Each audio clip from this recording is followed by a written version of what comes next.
Ja, hallo, herzlich willkommen bei 1000 Best TV. Ich begrüße euch hier wieder aus Südafrika und heute hatten wir einen besonders geilen Tag.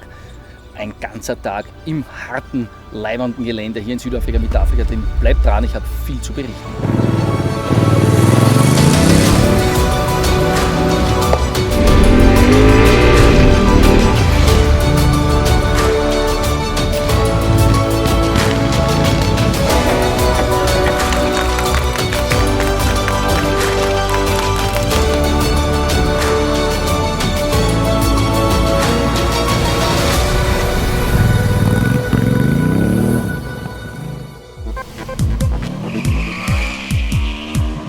Ja, bei Reise-Enduro-Präsentationen ist es so, dass in den Prospekten oft die harten Action-Fotos drinnen sind mit Flussdurchfahrten und so weiter. Wenn wir Journalisten dann zum Pressetest eingeladen werden, fahren wir dann aber oft nur glatt gebügelt, klinisch saubere Straßen. Das war diesmal anders bei Honda. Wir sind ja gestern schon echte harte Realität gefahren, also üblen Asphalt zum Teil.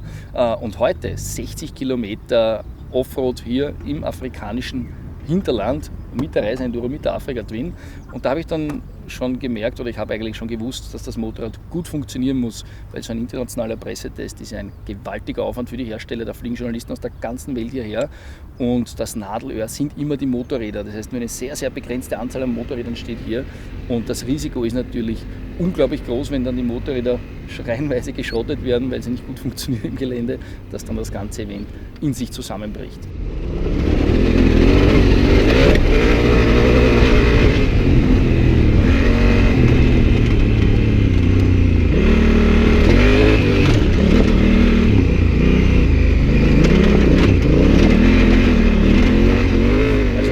Honda war sich der Sache sicher und hat uns hier wirklich ins Gelände geschickt. Das hat mir natürlich gefallen und wir haben sie auch nicht enttäuscht, weil es ist den ganzen Tag hier nichts passiert in Sachen Stürze, was ja auch fürs Fahrzeug spricht.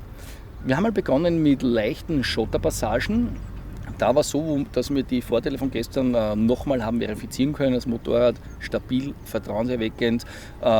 Auch wenn man oben steht am Fahrzeug, sehr gute Balance. Man lenkt zwar sehr viel mit dem Lenker durch kräftige Impulse, weil das Fahrzeug ja grundsätzlich ein stabiles Setup hat. Ansonsten aber auch über den Druck in den Fußrasten kann man das Fahrzeug sicher durch den Schotter dirigieren. Dann ging es zur ersten Auffahrt und da haben wir mal die Afrika Twin von der Leine gelassen. Üble Schlaglöcher, teilweise recht knackige Steine mit dabei. Also sicher ein Terrain, dass man mit normalen Reise-Enduros so nicht mehr fährt, was ich auch schon lange nicht mehr gefahren bin mit Reise-Enduros. Sind wir auch lange schon nicht mehr hingeschickt worden von den Herstellern und wir selbst haben uns auch nicht drauf getraut mit den normalen Reise-Enduros. Sind wir endlich wieder mal ins härtere Gelände gefahren und da habe ich das Vertrauen in die Maschine gehabt, zum einen mal, dass sie nicht auseinanderfällt. Das heißt, kein Gescheppere, kein Gewimmere. Wir haben sie richtig hart rangenommen. Federelemente waren zwar insgesamt weich und komfortabel, aber sie sind nicht durchgeschlagen und sie haben mich auch jetzt nicht in meiner Arbeit behindert. Also man hat schon ordentlich anrauchen können.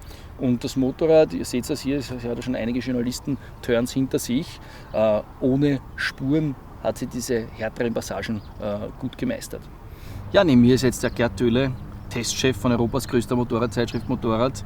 Gerd ist bekannt als extrem versierter Journalist, aber auch gefürchtet als sehr kritischer Journalist, Gerd. Wie ist dir gestern gegangen auf der Straße mit Afrika Twin, Gerd? Ja, schön. Wir hatten einen tollen Tag hier auf den Straßen. Es gibt ja auch schöne Pässe. Es geht nicht nur geradeaus, sondern es gibt auch ein paar schöne Kurven, wo man das Handling von dem Motorrad testen konnte. Und wenn ich zusammenfassen soll, dann würde ich sagen, das ist eine typische Honda. Das heißt, alles geht fast perfekt, es geht butterweich, der Motor hängt ganz sanft am Gas. Vielleicht ist die Leistung jetzt für manche, die ein sportliches Motorrad erwarten, nicht so toll. 95 PS aus 1000 Kubik, es reicht aber für die Zwecke, für die das Motorrad konzipiert ist. Und das andere, was ich sagen wollte, ist, dass es eigentlich eine typische Afrika Twin ist. Das heißt, das ist eine Enduro im klassischen Sinn, mit 21 Zoll Vorderrad und langen Federwegen. Es fährt also wie eine Enduro, das heißt, es ist viel Bewegung in meinem Fahrzeug, aber es fährt sehr stabil und man braucht ein bisschen Kraft bei höheren Geschwindigkeiten, bis in die Kurve zu drücken. Aber viele Leute mögen das ja, dieses Enduro-Feeling. Ja. Und es gibt eigentlich nicht viele vergleichbare Motorräder, die das bieten. Und ich glaube, noch geiler ist aber dann heute geworden, ins Gelände mit der Afrika Twin. Es war ja, ich kann mich nicht erinnern, es ist schon lange her, dass wir bei einer Reise-Enduro-Präsentation auch richtig ins Gelände geschickt worden sind. Das hat aber dann Spaß gemacht, oder? Ja, wie man weiß, bin ich ja Offroad-Fahrer und Offroad-Fan und hatte wirklich Spaß heute mit dem Motorrad, muss man wirklich sagen. Das liegt zum einen daran, dass das Motorrad einfach vom Handling her gut fährt, überraschend gut. Also man denkt, man hat eine riesen Reiseenduro vor sich und es fährt doch sehr handlich und sehr, sehr weich und der Motor hängt wunderschön am Gas, man kann ihn wunderschön kontrollieren. Also ein sehr, sehr gutes Motorrad und wir hatten eigentlich auch eine interessante Erfahrung. Wir sind mit dem DCT-Motorrad auch im Gelände gefahren. Ich habe gedacht, DCT ist das für die Straße, für Reiseleute. Aber überraschenderweise funktioniert das Offroad sehr, sehr gut. Und gerade für Leute, die nicht erfahren sind und Leute, die nicht so, sag mal, so sportlich fahren wollen im Gelände, funktioniert das sehr gut. Und für die Leute, die sehr interessiert sind an dem Teil, die müssen sich jetzt gleich 2 Ausgaben von eurer Zeitschrift kaufen. Ich glaube, den On-Road-Test, der kommt als erstes und dann der Offroad-Test, oder? Genau, wir haben also den On-Road-Test am kommenden Freitag im Heft. Also ich habe noch ein paar Tage und 2 Wochen später den Offroad-Test.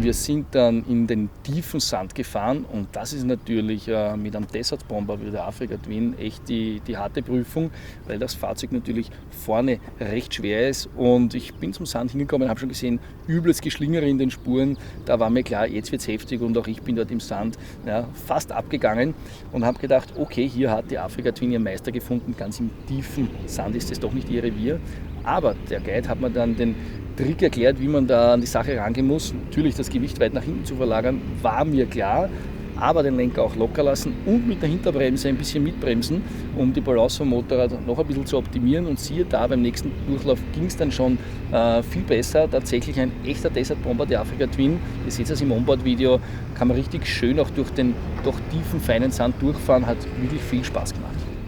Ich hätte gern ein paar Stürze gesehen von den Kollegen, um euch dann zu erzählen, was mit den Plastikteilen und mit den Teilen hier an der Africa Twin so passiert. Es ist leider niemand gestürzt, also weiß ich nicht, was da so alles kaputt wird. Insgesamt habe ich aber echt großes Vertrauen in das Teil. Das sieht sehr, sehr robust aus, sehr hochwertig, also Africa Twin pur. Und alle, die eine alte Africa Twin haben, ich sage mal, das Fahrzeug ist im Gelände der alten Africa Twin auf jeden Fall überlegen. Sie ist einfach moderner, wirkt stabiler gebaut und die Motorleistung ist natürlich deutlich höher.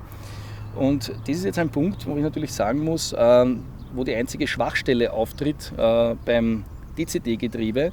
Dadurch, dass die Motorleistung jetzt nicht so infernalisch ist wie bei den noch stärkeren Enduros, hat man mit dem DCT-Getriebe nicht die Option, bei großen Hindernissen das Vorderrad schneller mal drüber zu heben. Diese Option habe ich nur mit der Kupplungsvariante, aber das ist dann schon, wie soll ich sagen, ein Geländeniveau, das die wenigsten von euch wahrscheinlich fahren werden. Und die es fahren werden, die schaffen es dann auch mit der DCT-Variante.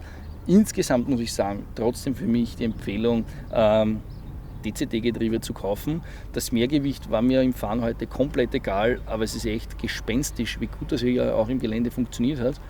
Du hast komplett den Kopf frei, sowohl beim Bergabfahren als auch beim Bergauffahren, immer der richtige Gang drinnen. Und mittlerweile habe ich es ja schon ganz gut im Griff, habe ich dann hier am linken Lenkende mir einfach noch ein bisschen mit der Motorbremsübung mitgeholfen und die Enge rauf und runter sortiert. Und am Ende des Tages man ist tatsächlich einfach schneller unterwegs, weil man sich total auf die Linie und aufs Bremsen konzentrieren kann und nicht mit dem Schaltgestänge herumhantieren muss. Ich habe wirklich nur diesen einen Nachteil eben noch empfunden, dass ich das Motorrad nicht mehr so leicht aufs Hinterrad bringe mit dem DCT-Getriebe als ohne. Dann die elektronischen Fahrhilfen vom Motorrad. Ich muss sagen, ich habe es ein bisschen verpönt am Anfang, habe alles abgestellt und bin ins Gelände gefahren, habe mich als wilder Bursche gefühlt. Ihr seht es am Onboard-Video, die Maschine keilt ganz wild aus am Kurvenausgang. Urgeile Drifts zu machen. Man fühlt sich schnell, man fühlt sich stark, man fühlt sich geil drauf. Aber ich muss gestehen, ich habe dann mal probiert, Traktionskontrolle zu aktivieren auf Stufe 1 und ich fürchte fast, da ist man auf Schotter schneller, als wenn man die Traktionskontrolle aktiviert, weil sie quasi wie eine Drift-Control funktioniert. Man kann wirklich ganz, ganz saubere, sichere Drifts aus den Kurven ziehen. Man hat super Vortrieb und nicht dieses wilde Herumgekeile vom Hinterrad. Es sieht vielleicht nicht so schnell aus, ist aber definitiv schneller und deutlich sicherer. Also auch da muss ich sagen, für die Hardcore-Freaks unter euch, die nur Offroad vorhaben mit der Africa Twin und die große Afrika-Tour damit planen, ich würde sie trotzdem mit den elektronischen Fahrhilfen bestellen, weil sie einfach dann, wenn das Wetter da mal schlecht ist und wir haben nasse Straßen, ist einfach ein großer Benefit beim Bremsen und beim Rausfahren aus den Kurven. Und was man natürlich auch nicht vergessen darf, wenn ihr die Maschine ohne ABS, ohne Traktionskontrolle kauft, sie gehört euch dann ewig. Sie ist, glaube ich, so ziemlich unverkäuflich danach, weil natürlich so ziemlich jeder die Maschine draußen mit den elektronischen Fahrhilfen fahren möchte. Ja, schauen wir uns gemeinsam die Sitzposition der Africa Twin an. Vielleicht zum Windschutz noch einen kleinen Seitenhieb. Man sieht ja die Scheibe eigentlich recht kompakt. Ich muss sagen, ich bin 1,85 cm groß. Für mich der Windschutz wirklich toll. Positive Überraschung gestern auf der Straßentour. Und wir haben gestern viel Kilometer gemacht und ich habe mich pudelwohl gefühlt. Heute im Gelände war natürlich für mich auch wichtig, wie sich das anfühlt, wenn man aufsteht. Und ich bin 1,85 cm groß. Für mich hat das sowohl beim Stehen als auch beim Sitzen wunderbar funktioniert. Also man kann hier quasi stundenlang unterwegs sein. Vielleicht, wenn ich es mir kaufen würde, würde ich mir den Lenker vielleicht noch 5 mm weiter nach oben verlängern für Geländesachen. Aber grundsätzlich mit dem Motorrad beides zu fahren, funktioniert wirklich grandios. Jetzt bin ich 1,85 und hinter mir Philipp Kornfeld von Honda Austria, damit du nicht nur so ordinär hinter mir stehst, Philipp. Du kannst unsere Leser ja gleich aufklären, unsere Zuseher. Wie ist denn das mit den Sitzhöhen? Da gibt es ja unterschiedlichste Optionen, die mein kleines Gehirn sich niemals merkt. Du wirst das jetzt für uns bitte berichtigen und uns erklären. Wie funktioniert denn das? Also original wird das Fahrzeug ausgeliefert mit der Option zwischen 8,50 und 8,70 mm Sitzhöhe zu verstellen. Man braucht dazu kein Werkzeug. Der Sitz wird einfach auf unterschiedliche Positionen eingerastet und so schafft man die 2 cm Unterschied. Im Zubehör gibt es dann einen höheren Sitz für noch größere Fahrer. Dann haben wir die maximale Höhe von 900 mm, also 900, 880 ist dann der Unterschied. Und dann gibt es auch die Version 3 cm runter für die etwas kleineren Fahrer und hat man natürlich auch wieder die Möglichkeit, auf 2 cm Unterschied einzustellen. Okay.